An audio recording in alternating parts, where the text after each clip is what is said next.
Vous êtes peut-être un photographe professionnel ou non, et vous souhaitez disposer d'un endroit virtuel où présenter votre travail et éventuellement rentrer en contact avec de potentiels clients ou vendre vos photos, bref, avoir une sorte de devanture virtuelle. Vous allez me dire, je peux ouvrir un Instagram facilement, une page Facebook ou publier sur Flickr, bref, plein d'autres sites, et je vous dirai oui, mais ces plateformes ne vous appartiennent pas. Vous pouvez vous faire virer du jour au lendemain, où leur popularité peut décroître, les règles de référencement peuvent changer, comme par exemple on a pu le voir avec les pages Facebook qui n'ont plus aucune visibilité de nos jours. Alors dans ce podcast, je vais vous donner les grandes étapes pour monter vous-même votre propre site de photographe. Et je vous invite vraiment, si ça vous intéresse comme sujet, à aller voir mon article extrêmement complet et détaillé étape par étape. C'est un véritable guide de A à Z sur comment monter tout seul, par ses propres moyens, son propre site pour exposer ses photos, rentrer en contact avec des clients ou éventuellement vendre des prestations ou des photos. Allez, en avant, Guingamp. Avant de commencer, je vous rappelle aussi que sur mon site photomaniac.fr, vous pouvez toujours accéder à ma formation gratuite sur les bases de la photographie. Je vous invite du coup à vous inscrire si ce n'est pas déjà le cas. Alors la première étape, c'est de choisir son hébergeur. Un hébergeur, c'est une sorte d'entreprise qui dispose de plein de serveurs, donc des sortes d'ordinateurs, qui vont stocker votre site pour vous 24 heures sur 24 et 7 jours sur 7. Ainsi, votre site est tout le temps disponible sur Internet. Alors, je suis personnellement sur Ionos, donc I-O-N-O-S. La première année, c'est à 2 € par mois, puis la deuxième année, c'est à 8 € par mois. Mais si vous appelez le service client, vous pouvez bénéficier d'une réduction de 75% et retomber du coup à 2 € par mois. C'est ce que j'ai fait personnellement cette année.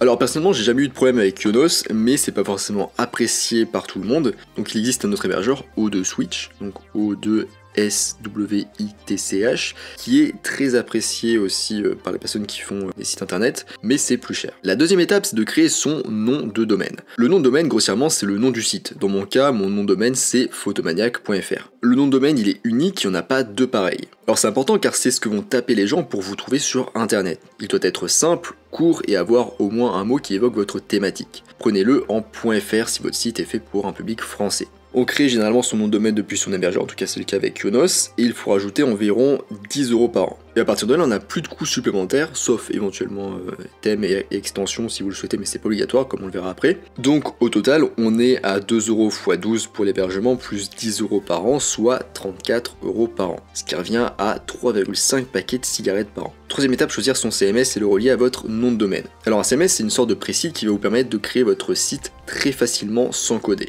Vous aurez juste à cliquer sur des boutons, à écrire à des endroits ou encore à télécharger des extensions pour avoir de nouvelles fonctionnalités. Pour les sites vitrines et les blogs, je conseille WordPress. La quatrième étape, c'est de choisir et d'installer son thème pour WordPress. Alors comme vous avez des habits, éventuellement un couvre-chef ou du maquillage, eh bien les sites ont des thèmes. Les thèmes donnent une apparence à votre site et ajoutent éventuellement certaines fonctionnalités. Alors vous avez des thèmes gratuits et payants, mais vous pouvez largement vous en sortir pour du site vitrine avec un thème gratuit. La cinquième étape, c'est de créer ses premières pages, son menu et son bas de page. Pour un simple site vitrine de photographe, vous aurez besoin de très peu de pages, la page d'accueil, la page à propos, la page contact, la galerie photo, les mentions légales et la politique de confidentialité, éventuellement un espace blog pour vos articles, et il faudra aussi un menu en haut et un pied de page en bas. Souvent quand on débute, on veut afficher plein de trucs sur son site et c'est une grave erreur. Ne submergez pas votre visiteur avec 36 options, vous allez le perdre et il va se barrer. Je vous donne 2 règles de web design. La première, c'est la règle de 3. Tout doit être accessible en 3 clics maximum et pas plus de 3 ou 4 boutons dans le menu.